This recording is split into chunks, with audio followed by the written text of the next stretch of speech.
Hey, back in the office and putting some video together for Road to Recovery and Recovery Army. We were recently on the road to recovery down in South Florida, and I got a chance to sit down with a colleague and a very good friend, like a brother, AJ Morrow. What a story. What a incredible journey. A lot of ups and downs like we all have, but at the end of the day, it's about recovery, it's about hope, and it's about sharing his hope and the lives that he's really impacting all across the country.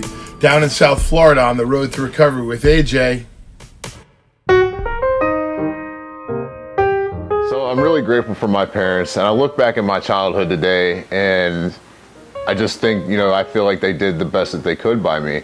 I was a state champion in football through high school. I started football in middle school.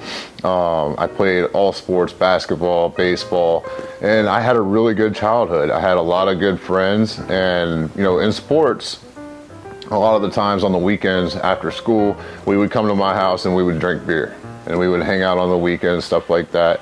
And then as I got older, I started, losing those friends because they were drinking heavily, and that wasn't really my thing at that point in time. I started smoking weed. They weren't smoking weed. I started going to high school, and before I got to high school, like from 8th grade to 9th grade is when it just started really going downhill. Using cocaine and ecstasy and acid. And I remember sitting in 9th grade science class, and the first time I ever tripped acid was in science class in 5th period. Moving forward into my addiction, I dropped out of high school in 9th grade. I caught my first charge around 12 years old. It was Grand Theft Auto. I remember my kid was sick, like with the flu sick, had a 108-degree temperature, like life-threatening sick. I remember my wife looking at me and saying, "I need you to go to the hospital with me." I told her I can't because I'm drunk. I don't want to go to the hospital. I don't want to get arrested. I left and walked down the street to a neighbor's house and got in the car and went back to the city, and I caught a Greyhound bus to South Florida. I actually got in a car accident a month and a half after being in South Florida. It messed my neck up, and it messed my back up. I ended up going to a pain management doctor. I was getting 240 Roxy 30s, 60 Roxy 15s, 60 Perk 10s, and 60 Xanax bars from 4 different doctors. I ended up getting wind of the DEA was wanting to speak to me about the doctor shopping, because this was before they had linked all the pharmacies together. I caught wind of that. I left Florida. So I ended up meeting this girl who was in recovery, had put together like a year time. Me and her moved in together, and we weren't together like 3 months. She told me, I love you, I want to have kids with you, I want all this, that, and the third. I'm like, okay, this is great, and she ended up, I walked in from work, she's like, "Hey, you gotta go, like, I don't want to be with you anymore." And that was a blow to me and my ego.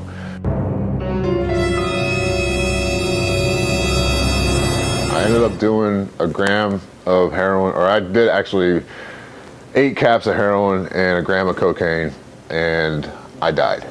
And it wasn't like, oops, I accidentally overdosed. It's like, hey, I'm done fighting, I'm killing myself. The maintenance man, there was a leaky faucet in my bathroom in the motel room. The maintenance man came in around, I'm guessing around 5. He came in, found me, called the cops, called the ambulance, they came. They hit me with Narcan 4 different times, wasn't doing anything. They were actually getting ready for the morgue when I woke up. I called a friend of mine, said, "Hey, I need help."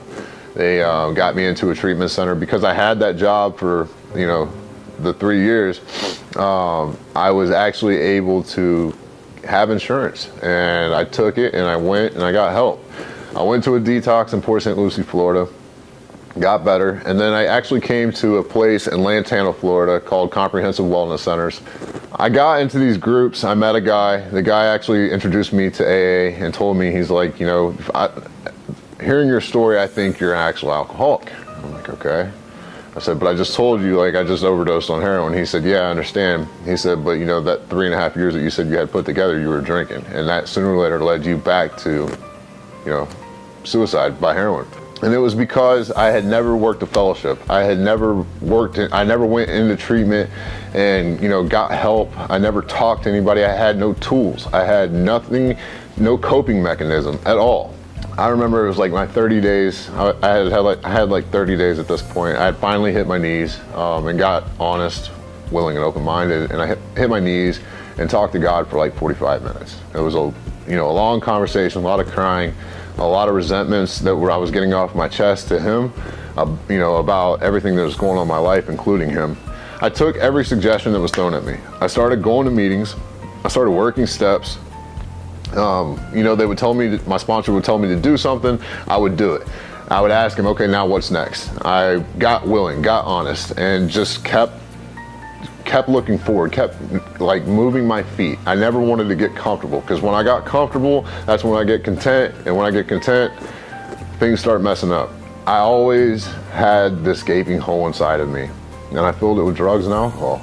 And today, I look at you a different person, and I fill it with God. I fill it with a program. I fill it with helping other people. I fill it with my family. I fill it with my kids, because all those relationships that I had ruined, I now have back in my life. Those are the things that recovery has done for me. It's also taught me a different way of living, a way to actually go have fun without having to have a beer to watch a Super Bowl, at a Super Bowl party. I can actually watch football and not drink. I can go fish and not drink. I can do all these things, and it's great.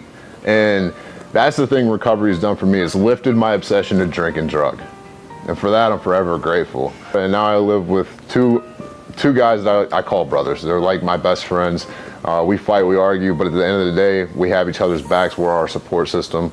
And I now have a 3-bedroom, 2.5-bath townhouse in South Florida I'm going to be moving into September 1st. I have an amazing job. I help other people.